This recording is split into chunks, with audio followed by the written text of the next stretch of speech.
Hello everyone, welcome to सरकारी library. आज है 1 अक्टूबर 2021 और 1 अक्टूबर 2021 के झारखंड के करंट अफेयर को हम इस वीडियो में डिस्कस करेंगे। तो शुरू करते हैं वीडियो शुरू करने से पहले जो यूट्यूब चैनल है सरकारी लाइब्रेरी, इसको आपको सब्सक्राइब करना है और आपके जितने भी दोस्त रिलेटिव हैं उनको शेयर करें। और आप किसी भी फेसबुक या व्हाट्सएप ग्रुप में जुड़े हुए हैं तो वहाँ पे भी शेयर करें ज़रूर, ताकि उन्हें भी पता चले कि झारखंड का बेस्ट करंट अफेयर जो है तो यहीं पे प्रोवाइड किया जा रहा है।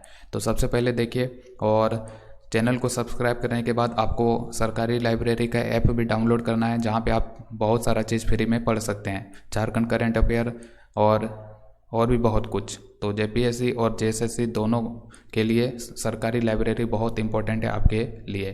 तो चलिए शुरू करते हैं आज का जो मेन मुद्दा है करंट अफेयर का, तो उसको हम देखते हैं।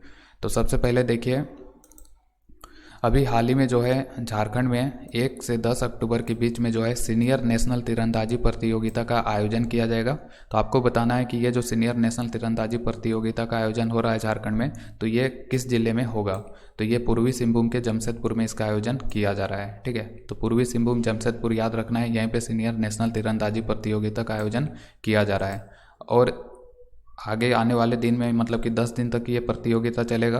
तो झारखंड के जो भी खिलाड़ी, चाहे वो गोल्ड जीते हैं या कोई भी मेडल जीतेंगे, तो उसका अपडेट आपको लगातार मिलता रहेगा, इसीलिए सब्सक्राइब करें चैनल को।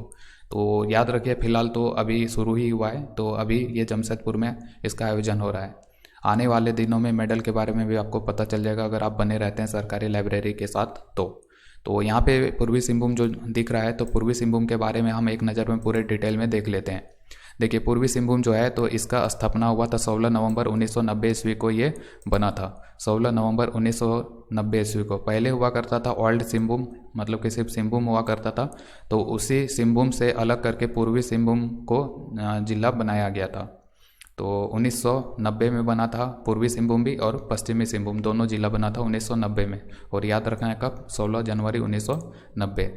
और इसका जो मुख्यालय है पूर्वी सिंहभूम का, तो ये है जमशेदपुर। और ये कौन सा प्रमंडल के तहत आता है, तो झारखंड में 5 प्रमंडल हैं, और 5 प्रमंडल में से जो कोल्हान प्रमंडल है, जो सबसे बाद में बना था, झारखंड बना था उस टाइम पे 4 ही प्रमंडल हुआ करता था। लेकिन झारखंड बनने के बाद एक प्रमंडल का गठन किया गया था, कोल्हान प्रमंडल, जिसमें 3 जिले आते हैं, सरायकेला खरसावां, पश्चिमी सिंहभूम और पूर्वी सिंहभूम। तो जो आपका पूर्वी सिंहभूम है तो ये कोल्हान प्रमंडल में आता है।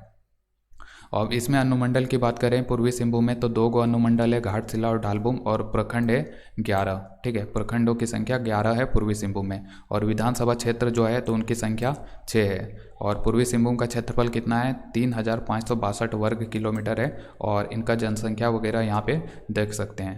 तो सरकारी लाइब्रेरी से आप ये सब चीज़ पढ़ सकते हैं। और वहाँ पे पूर्वी सिंहभूम में देखिए कौन कौन सा मंदिर है, फेमस मंदिर। एक है चित्रेश्वरी मंदिर और दूसरा है रंकिनी मंदिर। ठीक है, जो कि महुलिया पहाड़ी पूर्वी सिंहभूम में है, तो वहीं पे स्थित है। और पूर्वी सिंहभूम में अगर हम शैक्षणिक संस्थानों की बात करें, तो सबसे पहले देखिए परमाणु ऊर्जा केंद्र विद्यालय, ये पूर्वी सिंहभूम तुरामडी में है, जो जिसका स्थापना 2006 में हुआ था। यहीं पे एक्सएलआरआई है, 1949 में स्थापना किया गया था। और यहीं पे राष्ट्रीय धातु विज्ञान प्रयोगशाला भी है पूर्वी सिंहभूम में, जमशेदपुर में। और एमजीएम चिकित्सा महाविद्यालय कहाँ है, तो ये भी जमशेदपुर में है, जिसका स्थापना 1964 में किया गया था। और national institute of technology NIT जो है, तो इसका स्थापना 1960 में किया गया था, जमशेदपुर में है। और यहीं पे एक जलप्रपात है सुवर्णरेखा नदी पे, और यह है धारागिरी जलप्रपात।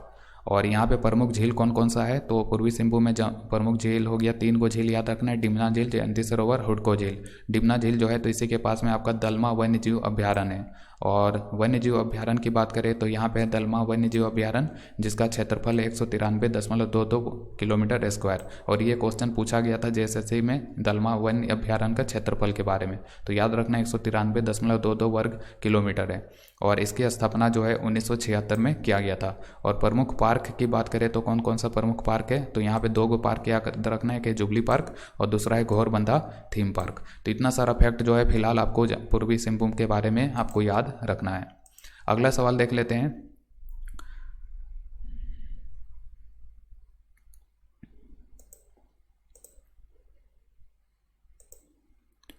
अगला सवाल है, भारतीय डाक विभाग के द्वारा जो झारखंड के शहीद वीर हैं तेलंगा खड़िया, तो इनके नाम पे अभी स्टाम्प जारी किया गया है। तो आपको बताना है तेलंगा खड़िया जो है तो ये किससे संबंधित है, आखिर इनके नाम पे इन्होंने झारखंड के लिए क्या किया कि इनके नाम पे डाक विभाग के द्वारा स्टाम्प जारी किया गया है। तो इनके बारे में देख लेते हैं। देखिए तेलंगा खड़िया जो है तो सबसे पहले इनका जन्म 9 सितंबर 1806 ईस्वी को हुआ था। कहाँ पे हुआ था? झारखंड का जो आपका जो गुमला ज़िला है, तो गुमला ज़िला में ही एक है गांव मुरगू गांव, तो मुरगू गांव में इनका जन्म हुआ था। और तेलंगा खड़िया जो है तो इन्होंने 1849-50 ईस्वी में अंग्रेज़ों के विरुद्ध जो विद्रोह हुआ था उसमें इन्होंने भाग लिया था और इनको गोली मार दिया गया था 22 अप्रैल 1880 ईस्वी को बौद्धन सिंह के द्वारा, जिसके कारण इनका मृत्यु हो गया। मृत्यु के बाद इनका जो जहाँ पे दफनाया गया था तो वो स्थल आज तेलंगा टोपा टांड के नाम से जाना जाता है, जो कि गुमला जिला में ही स्थित है। तो तेलंगा खड़िया याद रखना है। 1849-50 में अंग्रेजों के विरुद्ध जो एक विद्रोह हुआ था झारखंड में, तो उसका नेतृत्व उसमें शामिल थे तेलंगा खड़िया। तो ये स्वतंत्रता सेनानी थे, आपको याद रखना है। और कहाँ से, झारखंड के कौन से ज़िले से बिलोंग करेंगे? तो ये गुमला ज़िले से बिलोंग करेंगे। तो इतना सारा तेलंगा खड़िया के बारे में जो है आपको याद रखना है। अगला देखिए, झारखंड का जो रामगढ़ जिला है जहाँ पे छिन्नमस्तिका मंदिर है, जो कि राजरापा मंदिर के नाम से भी जाना जाता है, तो वहीं पे प्रसादम योजना शुरू किया गया है। तो ये जो प्रसादम योजना है किसके द्वारा शुरू किया गया है? तो ये शुरू किया गया है भारतीय डाक विभाग के द्वारा।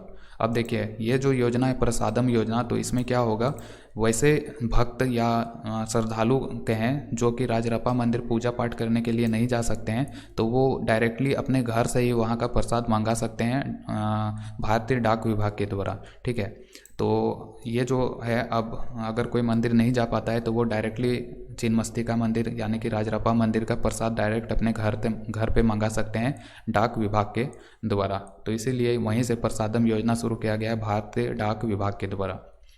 अगला देखिए, अभी हाल ही में जो ये न्यूज में था अशोक भगत, ये जो व्यक्ति हैं अशोक भगत, तो इनको पद्मश्री मिला था और ये झारखंड से बिलोंग करते हैं। अभी इनका सीरियस बहुत ही गंभीर हो गया है, तो बीमार है मतलब कि, तो इसी के कारण से ये न्यूज में है। तो याद रखिए कि अशोक भगत जो है तो इनको पद्मश्री कब मिला था? 2015 में मिला था। देखिए यहाँ पे अशोक भगत, इनको 2015 में जो है पद्मश्री मिला था। और किस लिए मिला था? सोशल वर्ग, सामाजिक क्षेत्र में जो है इन्होंने बहुत अच्छा काम किया होगा, तो इन्हीं के कारण इनको जो है 2015 में भारत सरकार का चौथा जो सर्वश्रेष्ठ जो अवार्ड है पद्मश्री, तो वो दिया गया था मतलब। तो अभी ये बीमार है, तो इसी के कारण से न्यूज में ये याद रखना है। अगला देखिए, ये जो क्वेश्चन है ना, तो हो सकता है कि इस टाइप के क्वेश्चन आपको किसी भी बुक में नहीं मिलेगा, लेकिन यही फ़ायदा है न्यूज़पेपर पढ़ने का कि आपको एक्स्ट्रा चीज़ बहुत सारा पता चल जाता है। तो न्यूज़पेपर अगर आप नहीं पढ़ पाते हैं लेकिन झारखंड का करंट अफेयर से या स्टैटिक जीके से हमेशा अपडेट होना चाहते हैं, तो आप सरकारी लाइब्रेरी को ज़रूर से ज़रूर इंस्टॉल करें ऐप को और चैनल को भी सब्सक्राइब करें। तो ये सवाल बहुत इंपॉर्टेंट है। ये देखिए, जो गुप्तकालीन पुरातात्विक स्थल है झारखंड में जिसका नाम है देवघरा पहाड़, तो ये किस ज़िले में स्थित है? तो ये जो है देवघरा पहाड़, तो ये दुमका जिला में स्थित है। दुमका जिला का जो अंचल है काठीकुंठ, तो काठीकुंठ में ये स्थित है देवघरा पहाड़। और यहाँ से जो है गुप्त काल के अवशेष मिले हैं। तो देवघरा पहाड़ यहाँ से गुप्त काल के अवशेष मिले हैं, आपको याद रखना है, दुमका जिला में स्थित है। और यहीं दुमका जिला में ही और एक मंदिर है दीनानाथ मंदिर, यहाँ से भी जो है गुप्त काल के अवशेष हमें मिले हैं। और यहाँ से जो है 86 अवशेष मिले हैं, ये शिलाखंड के रूप में मिले हैं, मूर्ति के रूप में मिले हैं और चौखट के रूप में मिले हैं। तो 86 अवशेष मिला है दुमका के दीनानाथ मंदिर से, और देवघरा पहाड़ से भी जो है, तो ये दोनों आसपास में ही, देवघरा पहाड़ और दीनानाथ मंदिर। और बांग्ला साहित्य के अनुसार जो मलुट्टी है जो कि दुमका में स्थित है, वहीं पे है मोलाक्षी का मंदिर। तो मोलाक्षी मंदिर में जो है, जो माता मोलाक्षी है, तो उनका मूर्ति 17वीं सदी में पुनर्स्थापित किया गया था। तो किसके द्वारा किया गया था? तो ये राजा चंद्र के द्वारा राखोर चंद्र के द्वारा किया गया था। जो राजा थे राखोर चंद्र, तो उनके द्वारा स्थापित किया गया था यहाँ पे मूर्ति माता मोलाक्षी का। और राजा राखोर चंद्र जो है, तो इन्होंने अपना राजधानी जो है, पहले इनका राजधानी मलारपुर हुआ करता था, लेकिन मलारपुर से जो है इनका राजधानी बदल के मलुटी हो गया था। तो ये याद रखना है। और जो पाल वंश के राजा थे सुरपाल, तो सुरपाल ने जो है, पाल वंश के राजा सुरपाल जो है, तो ये बंगाल के शासक थे और इन्होंने जो है अपना राजधानी झारखंड के कुंजवती में स्थापित किया था। और ये जो कुंजवती है, तो ये आज के दुमका जिले में पड़ता है। ठीक है, तो ये एग्जाम में पूछा जा सकता है कि सूरपाल जो है पाल वंश के राजा, तो उन्होंने अपना राजधानी झारखंड के किस क्षेत्र में स्थापित किया था। तो याद रखना है कुंजवती दुमका में इन्होंने अपना राजधानी बनाया था। तो इतना सारा फैक्ट जो है आपको बुक वगैरह में नहीं मिलेगा, ये न्यूज़पेपर एनालिसिस के माध्यम से ही ये सारी चीज़ें इकट्ठा हो पाया है। तो इसका जो है स्क्रीनशॉट भी हम ऐप पे डाल देंगे, करंट अफेयर वाला जो सेक्शन होगा वहाँ पे, तो वहाँ से भी आप पूरे डिटेल में इसको पढ़ सकते हैं। लेकिन इम्पोर्टेंट इतना ही था, देवगरा पहाड़ याद रखना है, दीनानाथ मंदिर याद रखना है, राखौर चंद जिन्होंने अपना राजधानी मल्हारपुर से बदल के मल्लूटी को बनाया था, और पाल वंश के जो राजा थे सूरपाल, तो इन्होंने राजधानी झारखंड के कुंजवती में अपना स्थापित किया था, जो कि दुमका जिले में पड़ता है। तो इतना सारा फैक्ट जो है आपको याद रखने हैं। तो ये था आज का करंट अफेयर 1 अक्टूबर का। ज़्यादा कुछ करंट अफेयर से रिलेट कुछ नहीं था, लेकिन स्टैटिक जीके बहुत इंपॉर्टेंट थे। तो उम्मीद है कि आपको वीडियो अच्छा लगा होगा। तो इसी तरह के और भी वीडियो देखने के लिए आप हमारे चैनल को सब्सक्राइब जरूर करें और दोस्तों को शेयर करें। चैनल को ग्रो करने में आपके सहयोग के बिना कुछ भी नहीं हो सकता है, तो बस आपको सहयोग करना है, बाकी हम आपको best current affair static GK देने का काम करेंगे। तो आज इतना ही, मिलते हैं कल के वीडियो में करंट अफेयर में। Thank you.